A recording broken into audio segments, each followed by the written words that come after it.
ધરતી ઉપર અભ્યાસ અને ધંધો મોટો કરી લેવો એ કોઈ જ મોટી વાત નથી. આપણા ભારત દેશમાં જેને એન્જિનિયરિંગમાં 45% આવે ને ક્યાંય નથી મળતું ને એને અમેરિકામાં એન્જિનિયરિંગમાં એડમિશન મળી જાય છે, ખબર છે ને?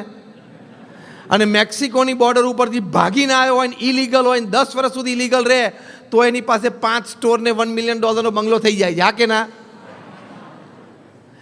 એટલે આ દેશ તો લેન્ડ ઓફ ઓપોર્ચ્યુનિટી છે, લેન્ડ ઓફ ડોલર્સ છે. અહીંયા તમે કમાયા અને ધંધો મોટો કરે એમાં કંઈ બહુ મોટી ધાડ નથી મારી દીધી.